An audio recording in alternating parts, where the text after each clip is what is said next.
We're here with Amanda Barth, who oversees our MBA portfolio.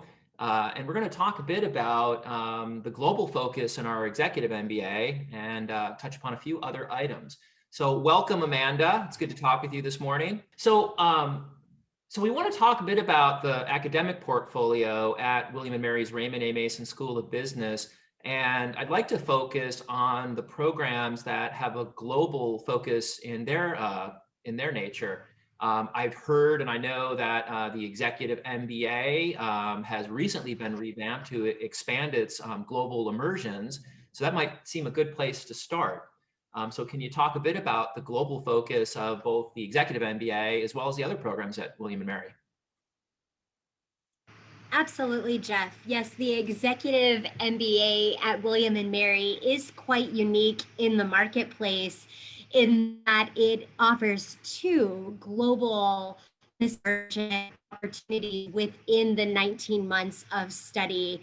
We have seen an increased interest in our executive MBA candidates and our full-time MBA candidates for a global focus within their graduate management education journey. So the fact that the executive MBA provides two unique global experiences is really quite special here in terms of the options available through the EMBA program. Typically, the global immersions across the portfolio range anywhere from about 10 days to 2 weeks in duration. And our business school does a really nice job of focusing on both emerging markets and established markets. So one executive MBA residency might be focused on an emerging market in South America, such as Argentina. It might be focused on markets in the full-time MBA space in Southeast Asia. A very popular winter immersion is Vietnam, Cambodia, Laos, and Thailand. But then more established markets are also important to explore, and that would be country visits and company opportunities within markets in Europe. So looking at places like Germany and France for a global immersion. Hong Kong and China are also very important markets where we have subject matter experts in our faculty. So China is always a very popular global immersion for the executive MBAs as well. But really across our MBA portfolio in both the executive and the full-time space, global opportunities are abundant. Can you talk a bit about what happens, at a global immersion? What are the students doing? What are they working on? Give us a taste of what that experience is actually like. A typical global business immersion at William and Mary to a market such as Southeast Asia would be a combination of company visits and site visits. I co-led a global business immersion to Vietnam, Thailand, and Cambodia, where we visited a series of companies. For example, in Cambodia, we would be at a Korean garment manufacturer for Target. And then the very next day, we would visit the NGO Better Factories Cambodia, looking at the juxtaposition of manufacturing in a particular sector in Cambodia, and then also labor and workforce rights. So the combination of company visits and site visits is a really nice opportunity for our students to experience global business firsthand. Another very popular global business immersion that we ran a few years ago that was offered to the full-time MBAs and our part-time MBAs was a global business immersion in the Arabian Gulf. And in that experience, we were able to take about 22 of our full-time and part-time students to the Kingdom of Bahrain and the United Arab Emirates. We were able to visit Dubai and also Abu Dhabi. And that immersion, we visited about 6 to 8 companies. We were at McKinsey, A.T. Kearney, MetLife, Microsoft, all in Dubai. And then we were able to visit Aluminium Bahrain, which is one of the largest aluminum smelters in the world in the Kingdom of Bahrain. We were able to do a hospitality industry overview with the Ritz-Carlton in Bahrain. And then we were able to visit alumni at Naval Support Activity, NSA Bahrain, where we actually aborted an Arleigh Burke destroyer and met with an alumnus who was leading the DLA energy budget for the Middle East, a multi-billion-dollar budget. So really an incredible opportunity to explore the Arabian Gulf, to really change the perception in our students' mind, helping them to understand the region and all of the unique opportunities that the culture brings as well. So that was a really popular global business immersion. So Amanda, what specific degrees are offered with an international focus? Can you tell us a little bit more about, the breadth of that focus in terms of class makeup, the curriculums of the programs? Absolutely. Here at the William and Mary School of Business, our MBA offers quite an international focus in terms of the composition of the candidates that enroll in each cohort. For example, in the full-time program, we are consistently about 40% global among the students in each intake, representing over 20 countries between the classes. So the daily diversity, the classroom conversation, the topics that are tackled are coming from diverse experiences. We also have some wonderful partnerships with the US Department of State, where we're bringing in Fulbright scholars from around the world. In this most recent class, we have Fulbright scholars from Spain, from Morocco, from the Palestinian territories, so that richness really comes to life in the classroom sharing. In addition, the curriculum itself, our faculty are really committed to offering a global lens when exploring any topic in business. And we are a program in the full-time flagship that offers global competitive strategy taught by Professor Brent Allred in the first year of the core curriculum. That allows our students a true competitive advantage in terms of building their global competency in their MBA experience. So I know William and Mary has a number of MBA modalities and a portfolio of specialized masters, finance, business analytics, marketing. How long typically does it take to earn these degrees across the different MBA programs that are offered and specialized masters that are offered? So a few of the specialized master's opportunities that we offer here at the William and Mary School in Business include our Master of Accounting and our Master of Business Analytics program. Both programs are designed in a format that allow completion in approximately 10 months. The Master of Accounting program prepares our students with the hours needed to successfully sit for their CPA examination. And it is a really wonderful program to jumpstart a career in the accounting sector. The highly desired Master of Business Analytics is another program that's really designed to meet the demands of business analytics in industry. And that program is also a 10-month accelerated opportunity to earn a specialized master's in business analytics. In addition, we offer combined degree opportunities where our students are able to earn both an MBA and a Master in Accounting and an MBA Master of Science and Business Analytics degree as a combined degree opportunity within 2 years. So another unique opportunity to earn a combined degree here at the William and Mary School of Business.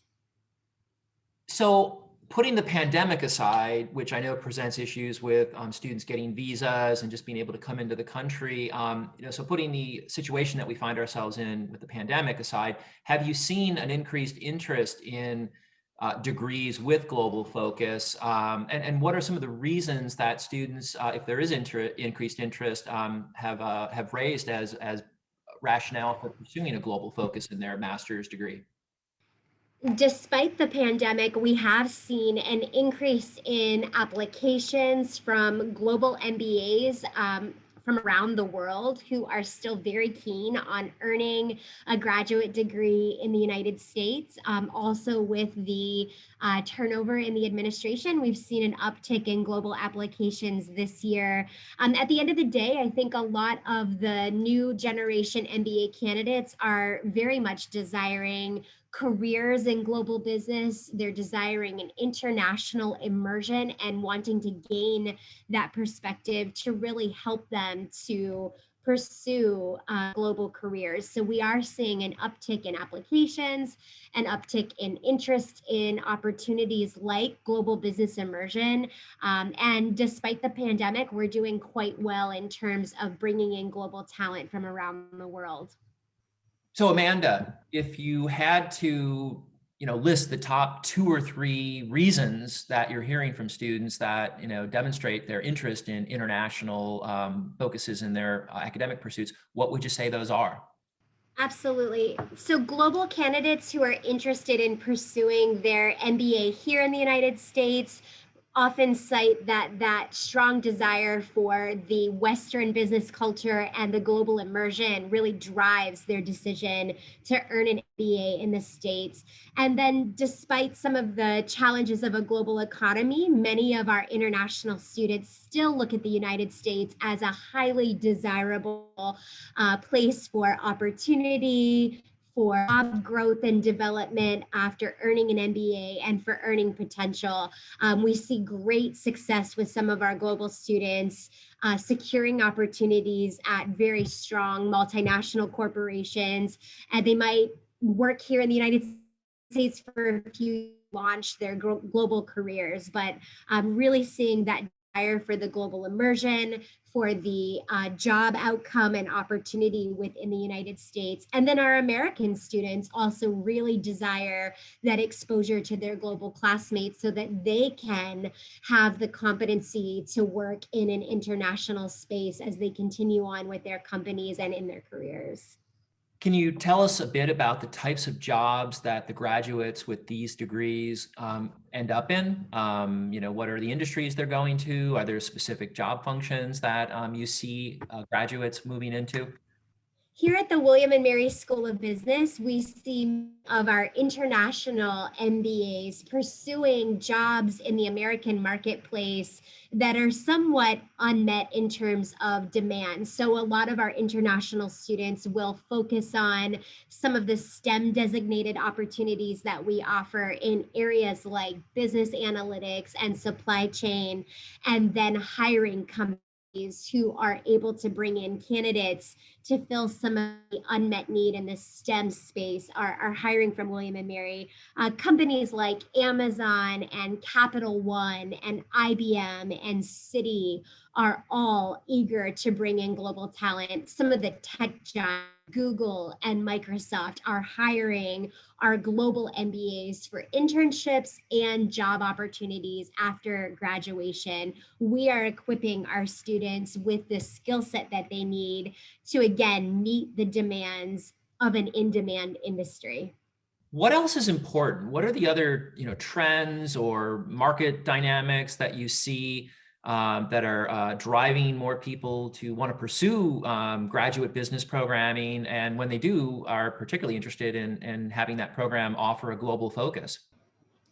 I think it's important to know in the graduate management education industry that the value of an MBA is still very strong. I know there's been a lot of conversation over the years about the true value of an MBA. There's been a proliferation of specialized master's opportunities, but what we're seeing is that the skills that students obtain, the growth and the breadth and depth that they acquire within an MBA is really advantageous to companies. We are preparing our students to take on manage roles within industry. And so a lot of the training and development that happens here is still very desired within industry, and there's still a very strong demand. And on the global front, we feel like we do a very good job of teaching our students to have the cultural competency and business competency to around the globe in any type of business setting. So we're preparing our students to really meet the demands of business in the future. So Amanda, one of the hot trends for a number of years in higher education has been incorporating more hands-on experiences, experiential learning essentially. How has experiential learning made its way into William and Mary's Business School's academic programming, and how does that contribute, to the professional maturation of your graduates?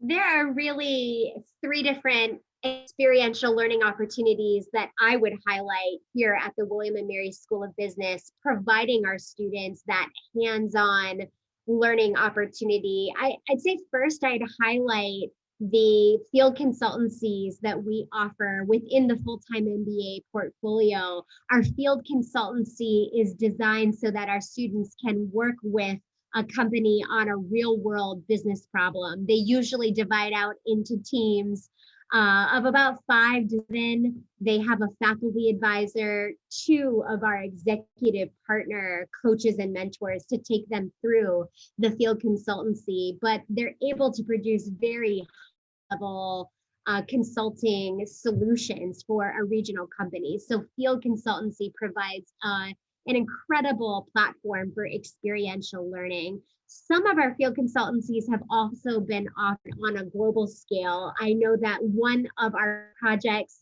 took our students to Jakarta, Indonesia, where they were able to partner with Eli Lilly on launching a pharmaceutical product in a predominantly Muslim country. And our students were able to partner up with university students from a business school in Indonesia, Prasetya Mulia, and a business school in Australia, Deakin University.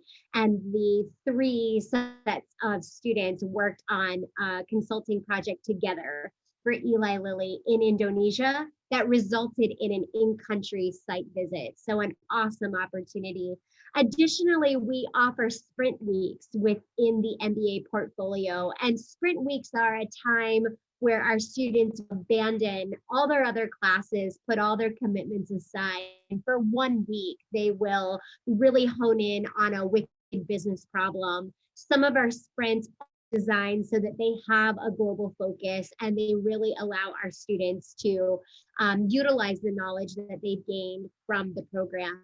And maybe the last feature is access to our Miller Entrepreneurship Center. Increasingly, our global business students tell us that they are MBA to build their entrepreneurial skill set and a way of thinking entrepreneurially. So the Miller Center here at the William and Mary School of Business provides activities, it provides a forum for our students to build their entrepreneurial skill set so that they're able to return to their companies abroad and apply their knowledge to expanding global business, to taking on a new region, to developing a new product. Those types of entrepreneurial opportunities are very important in lending a more experiential learning style within the program.